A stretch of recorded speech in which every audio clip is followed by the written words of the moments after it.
क्योंकि वहाँ सीरीज़ है, 5 ODIs हैं, फिर 5 T20 है और 3 आपके ODIs हैं।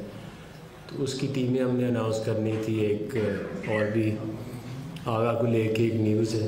तो आप सबसे पहले तो टीम जो है वो आपके पास अभी नहीं सारी आई, तो उसको मैं बता देता हूँ आपको। मोहम्मद रिजवान ODI के कैप्टन हैं, आगा सलमान वाइस कैप्टन है,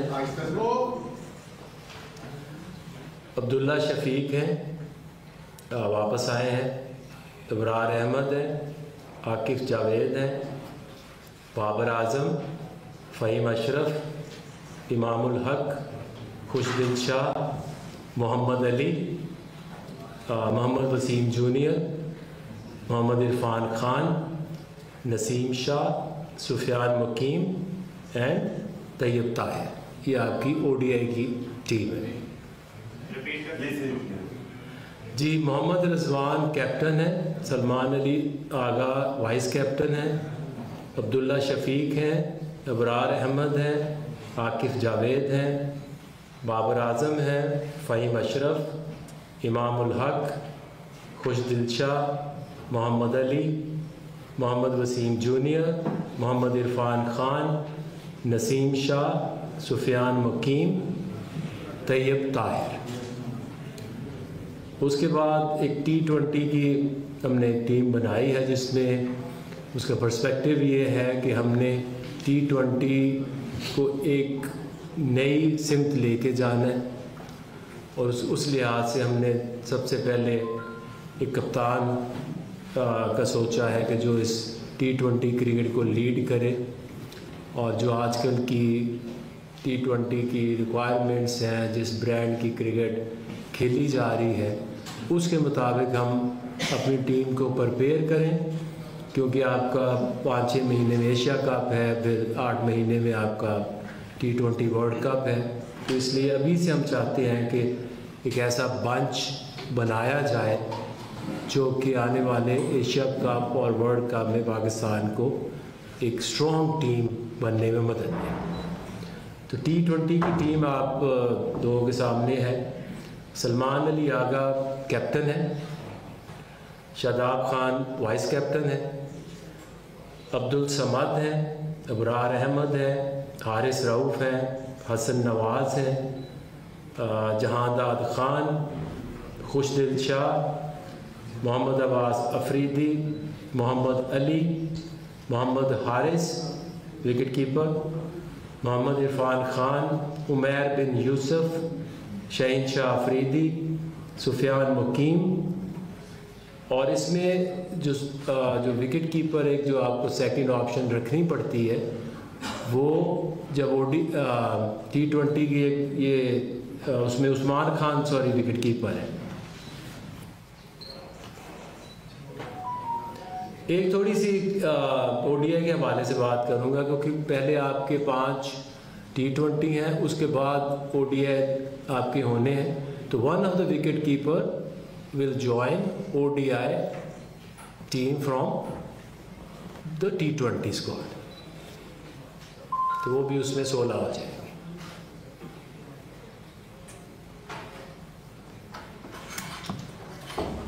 सवाल कर लें।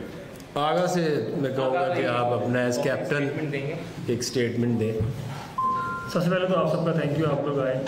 और दूसरा ये कि मेरे लिए काफ़ी ऑनर की बात है और एट द सेम टाइम ये चैलेंज भी है, जिसके लिए मैं रेडी और काफ़ी एक्साइटेड हूँ। आप लोगों से बात ये करनी थी कि T20 की टीम आपने देखी, जैसे कि मोस्टली सारे यंगस्टर्स हैं, और हमने कोशिश यही की है कि वो यंगस्टर्स को हम लोग टीम में लाएं जो इस ब्रांड ऑफ क्रिकेट को डोमेस्टिक में खेलते आ रहे हैं, जो हमने इंटरनेशनल में भी आगे यूज़ करनी है। वो यही है कि हमने इंटेंट को अपनी और अप्रोच, ये 2 चीज़ें ऐसी हैं जो हम लोगों ने उस पर काफ़ी फोकस करना है और उसको आगे इम्प्रूव करना है। क्योंकि जो मॉडर्न डे क्रिकेट है उसमें आपकी अप्रोच और इंटेंट काफ़ी इंपॉर्टेंट है। तो हमारी कोशिश यही रहेगी कि आगे ये जो एशिया कप तक और वर्ल्ड कप तक हम अपनी अप्रोच और इंटेंट को जो मॉडर्न डे रिक्वायरमेंट है उसके हिसाब से रखें। उसके लिए ऑब्वियसली हम प्लेयर्स को इंडिविजुअल जो गोल्स हैं वो देंगे, वो जब भी टीम इकट्ठी होगी तब। तो मेरा आपसे ये लोगों था कि ये यंग टीम है और इसमें कोशिश यही की जाएगी कि फेयरलेस तरीके से खेला जाए। और उसमें हाई रिस्क क्रिकेट ज़ाहिर बात है मॉडर्न डे आजकल की रिक्वायरमेंट है वो खेली जाएगी। तो उसमें हम कोशिश ये करेंगे वही क्रिकेट खेलें, और उसमें ओबियसली ये ऐसी क्रिकेट है हाई रिस्क के फेलियर्स भी आते हैं। तो उसमें मेरा ये था कि आप सबको, कि आप लोगों को और हमें उनको सपोर्ट करना है, क्योंकि यंगस्टर्स हैं उनको जो बोला जाएगा जैसी क्रिकेट वो डोमेस्टिक में खेलते हैं यहाँ भी खेलेंगे, और वो हाई रिस्क क्रिकेट है क्योंकि T20 में आपके पास और कोई ऑप्शन नहीं है। आपके पास यही ऑप्शन है कि आप वहाँ पर इंटेंट को और अपनी अप्रोच को अच्छा रखें और जो मॉडर्न डे की रिक्वायरमेंट है उसको उसके साथ चलते रहें। तो हमारी भी यही रहेगी, मेरा आप लोगों से यही था, और अगर आपके कोई सवाल हैं तो प्लीज़।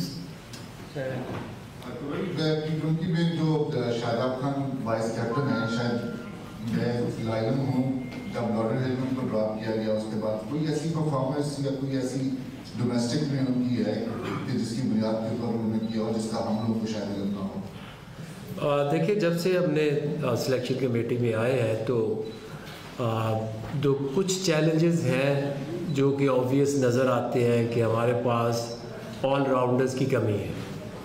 वो हमें ऑस्ट्रेलिया में भी फील हुआ, साउथ अफ्रीका में टेस्ट मैचेस में भी फील हुआ, और उसमें जो शादाब खान की आपने बात की है, तो शादाब खान से हमारी जब वो ड्रॉप हुए थे तब से लेके अब तक उनसे हमें चाहिए क्या था। एक तो शुरू में उनकी इंजरी थी, फिर हमने उनसे बात की कि आपको डोमेस्टिक में लंबे ओवर करने हैं, और आफ्टर 4-5 ईयर्स उसने जाके पूरा जो है वो 4 डे का सीज़न भी खेला, लंबी बॉलिंग की। जो आखिरी चैम्पियंस कप था उसमें उनकी इंजरी हो गई थी, वो उसमें खेल नहीं पाए पूरा। बट आई थिंक जो शादाब खान ने जिस तरह अपनी क्रिकेट शुरू की थी, बाद में कुछ इंजरीज़ हुई जिसकी वजह से उनकी परफॉर्मेंस ख़राब हुई। आई फील कि इतनी लंबी बॉलिंग करने के बाद वो जो एक कंसर्न था उनकी एक्यूरेसी का, वो ख़त्म हो चुका होगा। एंड आई थिंक कि T20 में आपको रिस्ट स्पिनर, ऑलराउंडर ज़रूर चाहिए होंगे, क्योंकि आपकी जो एशिया कप और वर्ल्ड कप है वो सब कॉन्टिनेंट में है। तो इसको भी हमने ज़हन में रखा है कि कौन से प्लेयर T20 में टीम के लिए हेल्पफुल हो सकते हैं। आगे में 2 चीज़ें थी। पहली ये कि उसामा मीर PSL के हाईएस्ट विकेट टेकर रहे हैं। मुझे याद है जब अमेरिका में T20 वर्ल्ड कप हो रहा था, शायद आपने भी एक आधी स्टेटमेंट दी थी कि हम टॉप परफॉर्मर को मौका क्यों नहीं देते हैं, क्योंकि उसको अमेरिका नहीं ले जाया गया था। इसके अलावा वो अभी शाहीन की तरफ से खेलते हुए 4 विकेट भी ले चुका है। लिस्ट टेन में भी वो टॉपर है। 2022 का जो PSL था उसमें वो सेकंड हाईएस्ट विकेट टेकर था। एज ए PSL बॉलर्स देखा जाए तो स्पिनर्स में वो टॉपर है। तो आखिर किस चीज़ की उसको सजा दी जा रही है? क्योंकि आजम खान अगर PSL या कुछ दिन शाह BPL की परफॉर्मेंस में सिलेक्ट हो सकते हैं इस टीम के अंदर, तो वो क्यों नहीं आ रहा? और दूसरा सवाल ये कि क्या हम जर्नलिस्ट ये अखज़ कर लें कि बाबर और रिजवान अब पाकिस्तान के फ्यूचर T20 प्लान्स का हिस्सा नहीं है, अब आप एक नई सिमत की तरफ चल पड़े हैं? किस सवाल का जवाब? पहले तो आपके 6-7 सवाल हैं, दोनों सीक्वेंस में। अच्छा, सीक्वेंस में चला है। तो देखिए, आपने बात की उसामा मीर की। देखिए, अगर आप एट टाइम्स देखें तो आपका जो कंपोजिशन है वो ज़रूरी होती है। अगर आप ODI में देखें तो लोग बहुत सारी बातें कर रहे थे कि स्पिन कम है, कुछ है, लेकिन सिवाय इंडिया के कि वो वहाँ पे उस कंडीशन में खेल रहे हैं, हर टीम जो है वो 7 अपने बैट्समैन रखती है जिसमें ऑलराउंडर्स होते हैं, और बाकी उसके 4 बॉलर्स होते हैं जिसमें 3 फास्ट एक स्पिन होता है। तो इसी तरह से जब आप T20 की भी टीम बनाएंगे तो आपको ऑलराउंडर चाहिए होती है। तो इसीलिए जो उसामा का जो ना खेलना था वो उसकी फ़िटनेस को लेके बहुत बड़ा कंसर्न था। उससे बात भी हुई है मेरी से, उससे मुलाकात भी हुई है कि जब आप क्रिकेट खेल रहे होते हैं तो आप अपने आप को कोई मौका नहीं देना आपने कि किसी वजह से आप टीम से बाहर हों। जब आप कमबैक की बात करते हैं तो एट टाइम्स, अब जैसे सुफियान है, सुफियान को हम इसलिए T20 में रखते हैं और रखा भी है क्योंकि एक तो वो लेफ़्ट आर्म रिस्ट स्पिनर हैं जो कि आपको एक डिफरेंट एंगल देते हैं। इसके साथ अबरार है जो एक मिस्ट्री और आजकल बहुत ज़बरदस्त बॉलिंग कर रहे हैं। इसके साथ अगर आपने कोई रिस्ट स्पिनर लाना है तो फिर अगर आपकी चॉइस ये हो कि एक बंदा टॉप 7 में बैटिंग करे और 7 बॉलिंग करे तो टीम का बैलेंस बहुत अच्छा बन जाता है। दूसरा आपने कहा बाबर और रिजवान T20 फ्यूचर में नहीं है। देखिए ज़िंदगी में कभी भी ये नहीं हो सकता कि जी आप कह दें कि जी आप इधर आपने कांटे ही लगा दी है। अभी हमें ये लगता है कि हमने एक यंग लॉर्ड को लेके आना है और स्टाइल ऑफ प्ले और माइंड सेट को बदलना है। अगर आप देखें तो बहुत सारी टीमें जो हैं उन्होंने, इवन इंडिया ले लें, वेस्ट इंडीज़ ले लें, बहुत सारी टीमों ने अपनी T20 की टीमों को ऑलमोस्ट 80% 90% सेपरेट कर दिया हुआ है। आई नो कि उसमें आपको एक दो प्लेयर्स चाहिए होंगे, जैसे इस स्क्वाड में अगर आप देखें तो इसमें साइम फिट होके वापस आए, आपका फ़खर जमान फिट होके वापस आए, तो एक बड़ा अच्छा ये एक बंच बनता है। और हमारी कोशिश ये है कि कुछ 24-25 लोगों का जो एक ग्रुप है वो इकट्ठा रहे, ताकि जो आपका एशिया कप और वर्ल्ड कप तक उस बेंच से हम बहुत ज़्यादा बाहर ना जाएं और एक माइंडसेट के साथ अप्रोच करें towards Asia cup and world cup. आके भाई इंडियन के खिलाफ हम जीते तो सारा क्रेडिट आपको दिया गया, जो बनता भी था। अब हम आईसीसी चैंपियंस ट्रॉफी में बुरी तरह शिकस्त हमें हुई है, तो आप एज ए हेड कोच और as a selection committee member इस शिकस्त की जिम्मेदारी कबूल करते हैं? बिल्कुल करता हूँ, क्योंकि ये मेरी जिम्मेदारी है एज हेड कोच के जो बुरी परफॉर्मेंस आई है उसको मैं ओन करता हूँ, और उसके हवाले से जो भी चीज़ आप समझते हैं कि मुझे ये जिम्मेदारी कबूल करके कोई डिसीजन इस तरह का लेने चाहिए, मैं उससे भी कभी नहीं घबराता। बट एक चीज़ मैं आपको बता दूं कि अभी भी was interim coach for 3 months champions trophy, क्योंकि अभी बीच में इतना गैप नहीं है कि you bring somebody else in. तो अभी भी एज इंटरिम कोच न्यूजीलैंड में भी जा रहा हूँ। बट एक चीज़ आप सोचिएगा ज़रूर, मैं हमेशा से ये एक बात करता हूँ, क्योंकि ये एक रीज़न होती है किसी वजह से कि आपकी जो क्रिकेट है वो इतनी नीचे आती है। पिछले 2.5 साल में हमने कोई 16 के करीब कोचेस बदले और कोई 26 के करीब सिलेक्टर्स बदले हैं। ये 2.5 साल में ये फार्मूला आप दुनिया की किसी भी टीम के ऊपर लगा दो तो मेरा ख्याल कि वो उसकी हालत ऐसी ही होगी। बट आई स्टिल बिलीव कि आगे जाके कंटिन्यूटी आनी चाहिए, कंसिस्टेंसी आनी चाहिए। सबसे ज़रूरी है आपका जो चेयरमैन से लेके नीचे तक, जब तक कंसिस्टेंसी नहीं आएगी आपकी जो टीम है या आपकी जो परफॉर्मेंस है वो आगे नहीं जा सकती। अच्छा आकिब भाई, शाहीन शाह अफरीदी को वनडे से ड्रॉप किया गया और T20 में रखा गया, तो क्या वो T20 का ही फ्यूचर प्लान इस भी का ये है कि उसको as a T20 bowler continue करवाया जाए? देखिए उसमें आप ये देखते हैं टाइम्स की आपकी जो वनडे क्रिकेट है उसमें एक प्लेयर की इफेक्टिवनेस कितनी है। अगर उस तरह से जो टीम की डिमांड्स हैं या रिक्वायरमेंट्स हैं जो प्लेयर पूरी नहीं करता, लेकिन आप दूसरी तरफ ये देखते हैं कि जैसे हारिस है या शाहीन है, वो T20 क्रिकेट में स्टिल आई बिलीव कि वो अच्छे बॉलर हैं और टीम के लिए बेहतर रिजल्ट्स ला सकते हैं। अब वैसे ही जैसे ये नहीं है कि आप वो सारी ज़िंदगी T20 ही खेलेंगे और कुछ खेल नहीं सकते, बट एज सेलेक्टर हमारी ये जिम्मेदारी है कि आपने राइट डिसीजंस लेने at the right time. Adil भाई, ये जो टीम बनाई है आपने, इसमें कई नए लड़के शामिल किए हैं, इनका आप न्यूजीलैंड में अगर कामयाब नहीं होते इनका फ्यूचर क्या देख रहे हैं? क्योंकि ऐसा होता है कि पिछली मरतबा वर्ल्ड कप हार गया है, आपने 2-4 सीनियर को बाहर बिठा दिया, उसके बाद जो वहाँ पर नाकाम हुए जो हमारे नए लड़के थे उनका मुस्तकबिल कोई नजर नहीं आता। अब ये झाड़ है, इनका क्या आप देख रहे हैं? अगर परफॉर्म नहीं करते तो फिर ये कहाँ स्टैंड करेंगे, या इनको आप कंटिन्यू मौका देंगे? देखिए अगर तो हम सब ने ये सोचा है या सोचना चाहते हैं कि एक टीम बने और वो वर्ल्ड कप तक, ये नहीं कि ये 15 के 15 ही रहे, बट आपका जो भी एक 20 से 24 के दरमियान एक जो पूल ऑफ प्लेयर्स हैं, अगर आप उसके ऊपर रहें और उसको सपोर्ट करें, क्योंकि एक सीरीज़ में हार जाना या जीत जाना ये कभी इंडिकेशन नहीं होती कि ये प्लेयर बहुत बुरा है या ये बहुत अच्छा है।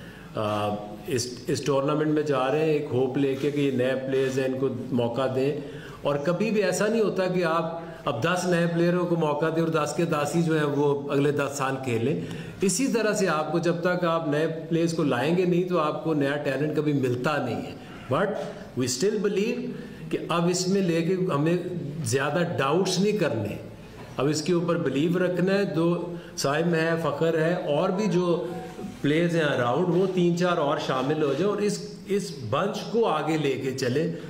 हम अगर ये समझे कि हर सीरीज़ में जीते और हर सीरीज़ में कोच भी तब्दील, कप्तान भी चेंज कर दे, टीम भी चेंज कर दे, अगर इससे बेहतरी की कोई उम्मीद है आपको तो इसके ऊपर भी ज़रा सोच लें। जी आका भाई, आपने पिछली प्रेस कॉन्फ्रेंस की थी, उसमें आप बड़े मुतमिन थे पाकिस्तान की वनडे टीम के ऊपर। आपके वनडे टीम बन गई थी हमारी, हमने T20 टीम पर गौर करना है। ये तो 2-3 महीने पहले की बात है आपकी। लेकिन जो टीम आप मुतमिन थे वनडे टीम, वो चैंपियन ट्रॉफी बिल्कुल ही बैठ गई। तो अब आपने क्या लर्न किया इन चैंपियन ट्रॉफी से कि अब ये जो आप टीम बनाए उसमें मुतमिन नहीं हो और अगले जो वर्ल्ड कप है और उस विषय को उसमें इस तरह न बैठ गए? देखिए, ये जो टीम हमने बनाई थी तो इसमें हमें हौसला कहाँ से मिला था? वो मिला जहाँ इन्होंने ऑस्ट्रेलिया में 28 साल बाद एक सीरीज़ जीती, एक अच्छा साइन है एक टीम का।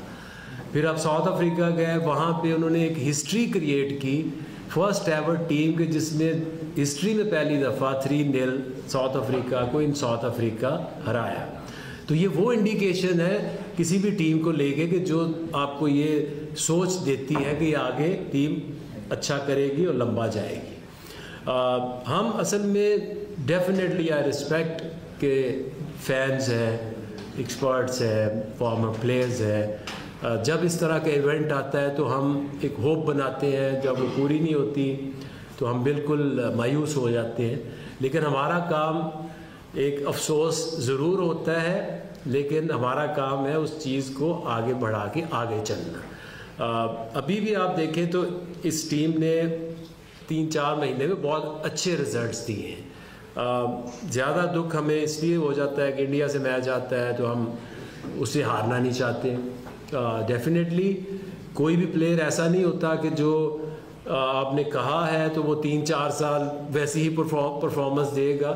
इसमें 2-3 चेंजेस हमने किए हैं, जैसे शाहीन को, हारिस को, कि आप जो रिक्वायरमेंट थी, जो मेरा बिलीव था वो आज भी है कि कराची आपकी बेस्ट हंटिंग ग्राउंड है और दुनिया में अगर बेस्ट रिवर्स स्विंग कहीं होती है तो वो कराची है या दुबई। तो वो जो चीज़ें हमारे जहन में थी उस तरह की अगर परफॉर्मेंसेस नहीं आई तो उनसे बात भी करेंगे। हुई भी है कि आपने एज बॉलर हमारा हमेशा से रिवर्स स्विंग जो है एक बहुत बड़ा एक वेपन रहा है, तो अगर आप नहीं कर पा रहे तो उसके ऊपर काम करें। और डेफिनेटली ज़्यादा चेंजेस तो है नहीं उसमें, मेनली तो ये 2 बॉलर्स की ज़्यादा चेंज आई है।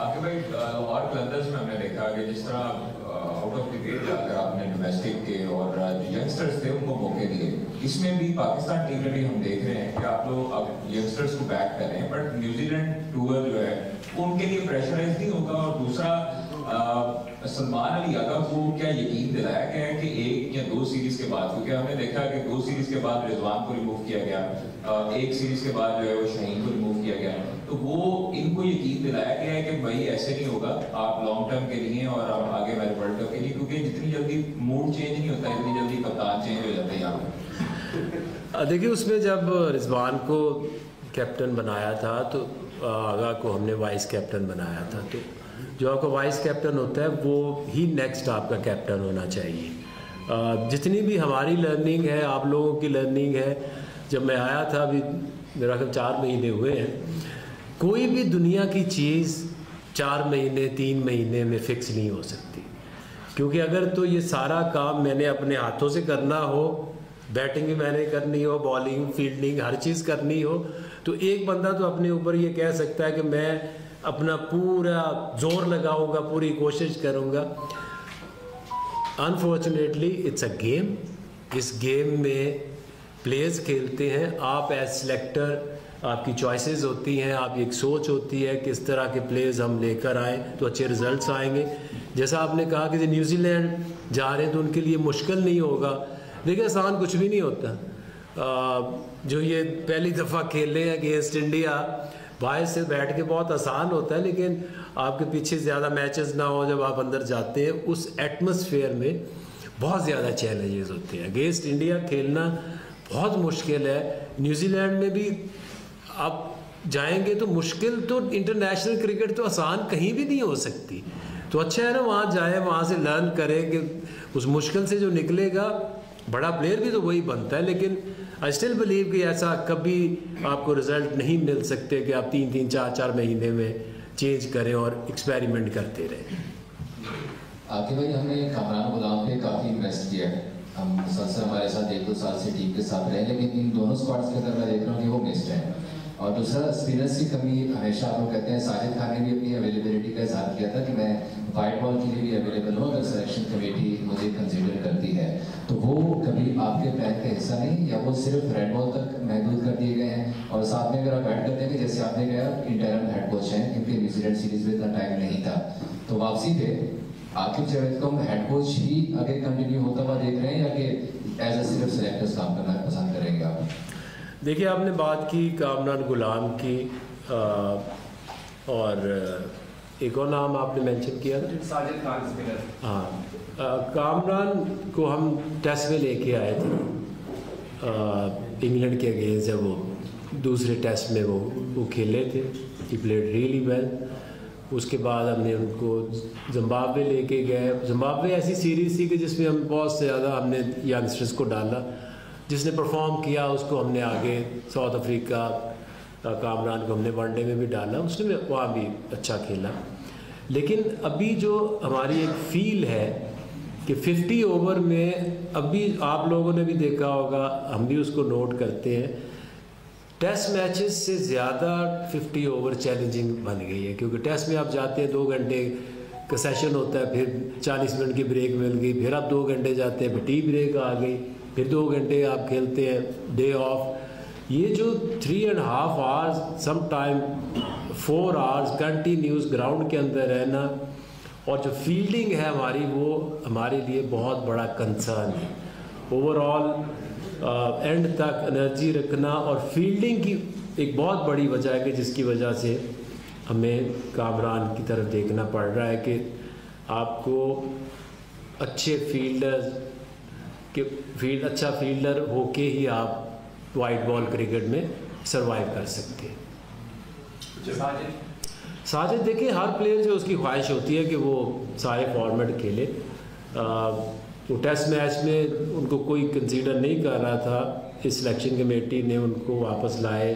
टेस्ट मैचेस 2 वो इंग्लैंड के ख़िलाफ़ खेले, अभी भी खेले वेस्ट इंडीज़ के ख़िलाफ़। उनको वनडे में लाने का या T20 में लाने का हमारे पास कोई ऐसा एविडेंस नहीं है कि जब वो लिस्ट ए के पाकिस्तान में मैचेस खेलते हैं या T20 के खेलते हैं, तो कोई इस तरह की परफॉर्मेंस नहीं है कि जो हमें मजबूर करे कि हम उनको वाइट बॉल में भी लेके आएँ। जो पिचेस डिफरेंट होती हैं टेस्ट मैचेस की, जैसे हम अब पिचेस बना रहे हैं, तो उसको आप कभी भी कंपेयर नहीं कर सकते कि एक आप टर्निंग पिच बनाई हुई है, उसके ऊपर आप लूप से बॉल करते हैं।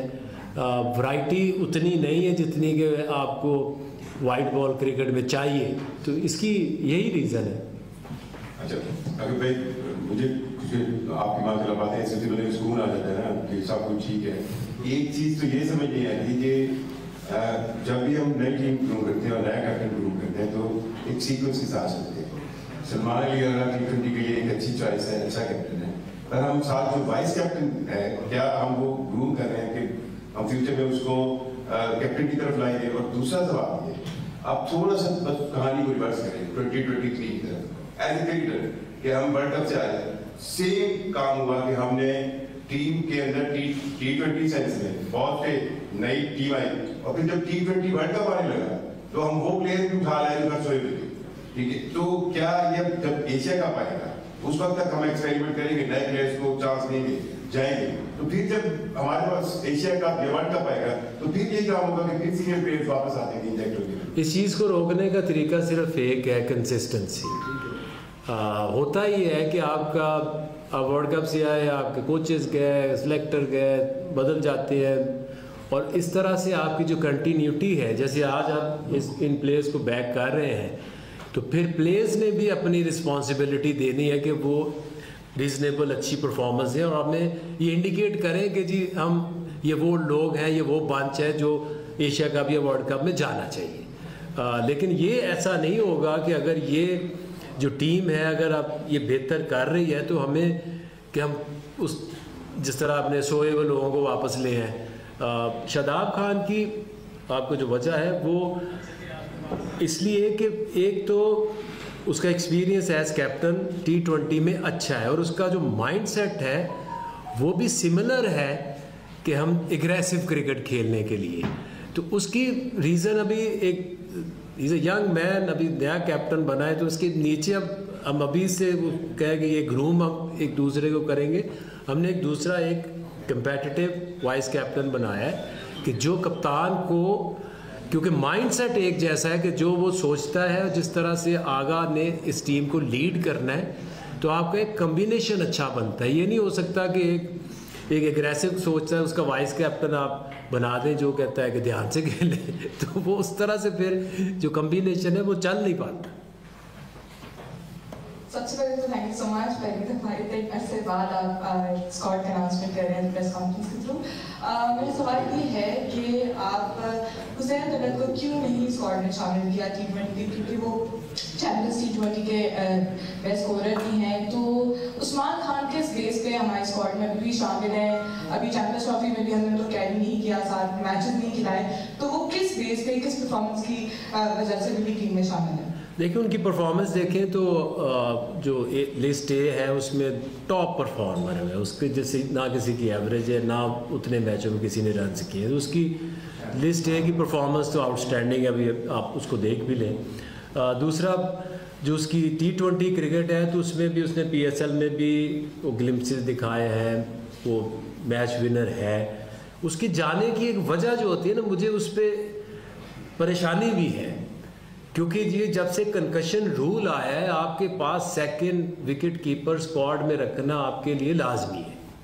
तो इस वजह से जब हम दूसरी टीमों के पास देखते हैं तो उधर उनके जो है बहुत मोस्ट एक्सपीरियंस और वो जो बेंच पे बैठा हुआ है वो उसको चैलेंज करता है। सो आई एम श्योर कि उसमें पोटेंशियल तो है, बट उससे बेहतर हमारे पास चॉइस नहीं है। जैसे अब हारिस था, उसको हम ये देखते हैं कि उसको अब वापस लेके टीम में आए हैं, लेकिन आप लोगों को भी और हमें भी ऐसे प्लेयर्स को डेवलप करने में फिर हौसला चाहिए। वो एग्रेसिव खेलते हैं और उनको आपने फिर बैक भी करना है, आपने उनको सेटल भी होने देना है। तो इसी तरह उस्मान की ये रीज़न है कि इसलिए वो टीम के अंदर। हुसैन तलत देखिए वो ही इज़ ऑलमोस्ट देयर, जो एक हम बात कर रहे हैं ना 24-25 के ग्रुप में, ही इज़ देयर। अभी हमारे लिए थोड़ा सा he was very in and out, थोड़ा सा था कि मार्जिन के उसको हम किस तरह से टीम के साथ लेके हम we really respect his performance. और आपको नज़र भी आएगा कि मैं आपको बता रहा हूँ कि इस पूल के अंदर है, वो बहुत क्लोज था इस टीम में आने में भी। लेकिन कुछ ऐसी होती है कि आपने फिर जब टीम का सोचते हैं ना कि कंपोजिशन क्या होगी, ऑलराउंडर चाहिए, कितने आपको बैट्समैन चाहिए, तो उसमें फिर मिस आउट हो जाता है टाइम प्लेयर। सलमान भाई, मेरा सवाल आपसे है कि क्योंकि अभी जो टीम सेलेक्ट की गई है T20 की, उसमें आपकी भी इनपुट ली होगी, तो बाबर आजम पे बड़ी ज़्यादा तनकीद की जाती थी कि जब वो कप्तान थे उन्होंने बेंच स्ट्रेंथ नहीं बनाई थी। तो क्या आपको इंश्योरेंस दी गई है कि यही लड़के आगे खेलते रहेंगे और जो लड़के परफॉर्म करेंगे बड़े टूर्नामेंट से पहले उन्हें आउट नहीं किया जाएगा, बाहर नहीं निकाला जाएगा? और दूसरा आकिब भाई से मेरा सवाल है, हमने जो ODI में देखा है कि बाबर आजम, इमाम उल हक, अब्दुल्ला शफीक वही बैटर्स हैं जो परफॉर्म नहीं करते आ रहे थे वनडे में, तो क्या हमारी तवज्जो ODI स्क्वाड के ऊपर या टीम के ऊपर नहीं है? जी बिल्कुल, आपने बोला कि ये लोग आगे खेलेंगे या नहीं। हम आगे मैंने पहले भी बताया कि हमने 24-25 का जो पूल है वो रेडी करेंगे, उसमें से ही हम लोग आगे लेकर प्लेयरों को चलेंगे। और ये जो ब्रांड ऑफ क्रिकेट हम खेलने जा रहे हैं ये हाई रिस्क होगा, इसमें लोगों के फेलियर्स भी होंगे। तो मैंने पहले भी बोला है और आगे मैंने भी बोला है कि उनको हमको बैक करना है। क्योंकि जो क्रिकेट हम खेलेंगे उसमें फेलियर्स भी आएंगे, क्योंकि हाई रिस्क क्रिकेट है, उसमें फेलियर्स आते हैं। और दुनिया की जो टीमें हैं वो ऐसे ही करती हैं, अपने प्लेयर्स को बैक करते हैं, हम भी बैक करेंगे। और वो 24-25 प्लेयर पूल है, उनमें से इंशाल्लाह आगे भी एशिया कप और वर्ल्ड कप में प्लेयर नजर आएंगे। जी, आपने कहा कि इमाम नज़र आ रहे हैं, अब्दुल्ला नज़र आ रहे हैं, बाबर आ रहे हैं। देखिए, जो आपकी वनडे क्रिकेट है ये एक मुश्किल क्रिकेट है, और आपको भी पता है कि इमाम किस तरह से टीम में आए, क्योंकि साइम पहले चले गए, फिर फ़खर को इंजरी हुई। तो आपके पास इतनी ज़्यादा वनडे क्रिकेट में अब किसी भी यंगस्टर्स को ला के इतना आसान नहीं होता। तो अगर जो इमाम की भी अगर आप बात करें तो वो काफ़ी देर टीम से बाहर रहे, हमारे भी कंसर्न थे। हमने भी उनको कहा कि आप कुछ ऐसा ज़रूर करके हमें दिखाओ कि you are interested and you have change. उसने अपनी बैटिंग के ऊपर भी काम किया, और अपनी जो फिटनेस थी उसकी, जब तक उसने वो पास नहीं की हमने उसे सिलेक्ट नहीं किया। तो जब एक बंदा एक काम करता है, मेहनत करता है, और वो भी इंजरी के बाद हमारे पास ऑप्शन आई तो हमने उसको रखा। अब्दुल्ला शफीक अभी अगर आप देखें तो 3-4 साल से खेल रहे हैं। उन्होंने टेस्ट मैच में भी आपको परफॉर्मेंस दी है, वनडे में भी दी है।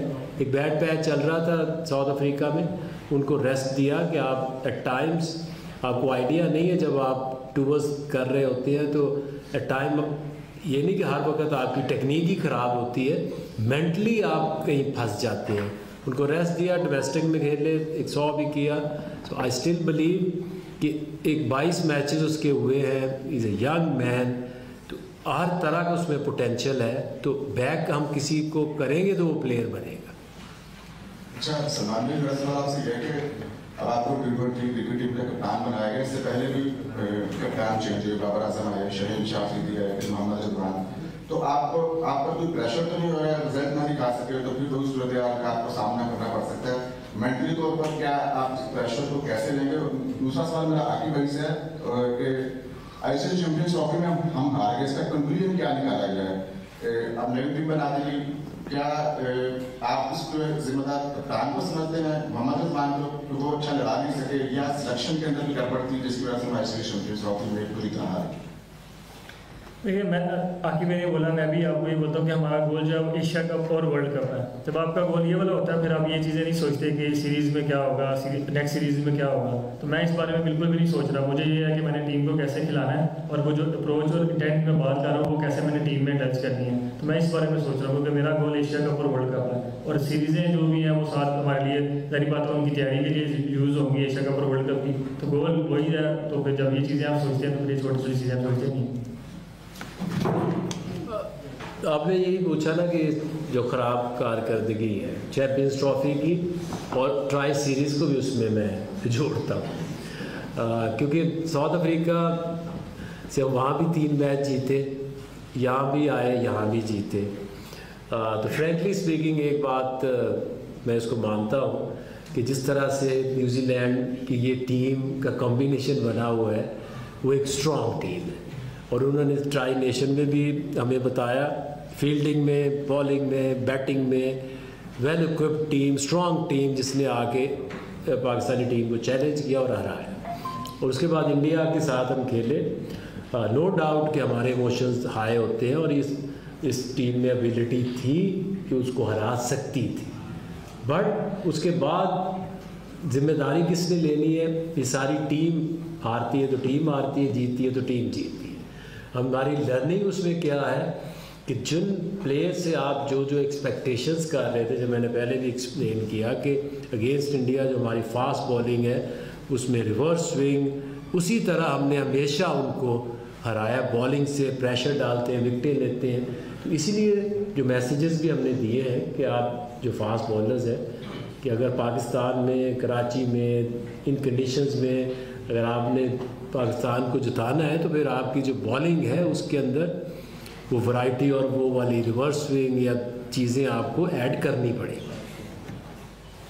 सलमान, आपसे सवाल है मेरा कि आप कितने पावरफुल कप्तान बने हैं? क्या सिलेक्शन कमेटी ने आपको प्लेइंग 11 चुनने का इख्तियार दिया है, या आप समझते हैं कि मशवरे के साथ ही आप टीम की सिलेक्शन किया करेंगे? और दूसरा, गद्दाफी स्टेडियम में सेमीफाइनल हो रहा है, पाकिस्तान की टीम यहाँ नहीं है, कितना रिग्रेट है आपको एज ए प्लेयर कि आप यहाँ पर लाहौर क्राउड के सामने सेमीफाइनल नहीं खेल सके? और आगे भाई आपसे सिर्फ एक ये सवाल था कि रिजवान को हटाने की एक वजह क्या है T20 से? क्योंकि T20 के अंदर वो परफॉर्म भी कर रहे थे, रन भी किए थे उन्होंने, वो एज ए प्लेयर भी खेल सकते थे टीम में, तो क्या उनकी कप्तानी में क्या ऐसी वजह लगी जो T20 फॉर्मेट से उनको हटा दिया गया? हमने सवाल किया कि इतना पावरफुल कैप्टन सर, ये एक टीम है, टीम में आप मशवरे के साथ ही चलते हैं, मतलब प्लेइंग 11 या टीम बनाते हैं तो आप सेलेक्टर्स के साथ, कोचेस के साथ और कैप्टन मिलकर ही टीम बनाते हैं, मतलब अकेला तो कोई चीज़ नहीं कर सकते क्योंकि ये टीम गेम है, तो इसमें टीम ही एक दूसरे से मशवरे लेकर फिर ही टीम बनती है और इसी तरह प्लेइंग 11 भी बनेगी। और हम सेमीफाइनल, मेरा तो ये होम टाउन है, तो सेमीफाइनल यहाँ ना खेलना मतलब उसका रिग्रेट जरूर है, मतलब हमने अच्छी क्रिकेट नहीं खेली तो हम यहाँ पर भी मौजूद नहीं है, लेकिन रिग्रेट है, लेकिन अब चीज़ों को आगे देखना ही पड़ता है, ज़िंदगी लाइफ चलती रहती है, तो अब चीज़ों को आगे ही देख रहे हैं। आपको रिजवान के बारे में था दूसरा, रिजवान की क्या वजह क्या हुई है उसको कप्तानी से हटाने की? क्या वो रन नहीं कर रहे थे T20 में एज ए प्लेयर वो खेल सकते थे? देखिए, अगर आप ये 3 साल पहले की T20 उसके बाद आहिस्ता आहिस्ता जिस तरह से गेम चेंज हो रही है, तो अब हमारी सोच ये थी कि हमने एक T20 को थोड़ा सा एग्रेसिव वे में लेके जाना है, क्योंकि जिस तरह से आप 200+ रन्स बन रहे हैं, फियरलेस अप्रोच लानी थी, और इसीलिए हम यंग प्लेयर्स को लेके आ रहे हैं कि एक एग्रेसिव क्रिकेट खेली जाए जो कि चैलेंज करे सारी टीमों को कि हम अब जो पार स्कोर है वो 200 उससे भी ऊपर टीमें ले गई हैं, तो इसलिए हमें ऊपर जो टॉप 3 है उसमें फायर पावर चाहिए।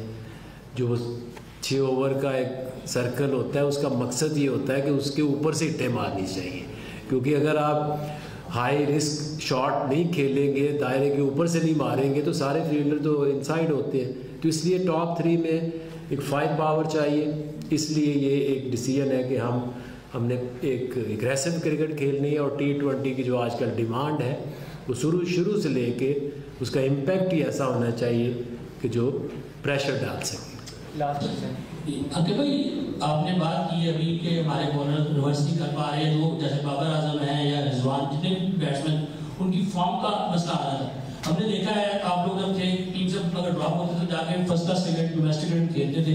हमारे तो मौजूदा प्लेयर्स हैं वो डोमेस्टिक क्रिकेट को उतनी अहमियत नहीं दे रहे, और दूसरा अभी भी जो आपने यंगस्टर्स किए हैं इनकी बैक प्रैक्टिस शायद उस तरह ना हो, क्योंकि ज़्यादातर प्लेयर्स जब ये खेल रहे थे आपकी डोमेस्टिक क्रिकेट तो उनको बुला के स्ट्राइक फोर्स कैंप लगा दिया गया। तो आप समझते हैं कैंप ज़्यादा बेहतर है या मैच प्रैक्टिस ज़्यादा उसको इंक्लूड करती है? देखिए, एक चीज़ हमें ये समझने की ज़रूरत है कि जब तक एक प्लेयर खुद से अपनी गेम को ठीक नहीं करना चाहता, ना कोई दुनिया का सिस्टम उसे ठीक कर सकता है, ना कोई कोच कर सकता है। तो इसलिए ये एक चीज़, एक फैक्टर, बहुत बड़ा फैक्टर है, क्योंकि अगर आप देखें तो आपके जो टॉप प्लेयर्स हैं लाइक इवन बाबर है या शाहीन है या इवन रिजवान भी है, ये सारा साल इतनी कि ज़्यादा ट्रैवलिंग है कि इनको अपनी डोमेस्टिक क्रिकेट खेलने का मौका ही नहीं मिलता। तो इसलिए ये अब इनके लिए भी एक इनको टाइम भी मिलेगा कि ये अब अपनी जाएं डोमेस्टिक खेलें। जब तक आप 4-डे क्रिकेट नहीं खेलेंगे, आपकी टेस्ट क्रिकेट और 1-डे क्रिकेट की परफॉर्मेंस कभी भी ऊपर नहीं जाएगी। ऐसा कभी नहीं होगा कि आप 70% सारा साल T20 खेलते रहें और उसके बाद अचानक आप टेस्ट में चले जाएं या ODI में चले जाएं। तो ये प्लेयर को खुद सोचना है, क्योंकि अपनी गेम के जिम्मेदार तो प्लेयर होते हैं, और उनको चाहिए कि वो अपनी डोमेस्टिक क्रिकेट खेलें और अपनी गेम। हम एक दूसरी तरफ ये भी कहते हैं कि जी इनको फोर्स करें कि ये खेले। एक फोर्स होती है, क्या एक प्लेयर की खुद की जिम्मेदारी नहीं है कि उसने फील करना कि मेरी गेम किस तरफ जा रही है और मुझे थोड़ी देर सेक्रीफाइस करना है, मुझे ये T20 से ब्रेक लेनी है और मुझे जाके अपनी 4-डे क्रिकेट खेलनी है, अपनी लिस्ट ए क्रिकेट खेलनी, ताकि मेरी जो भी फॉर्म है वो वापस आए।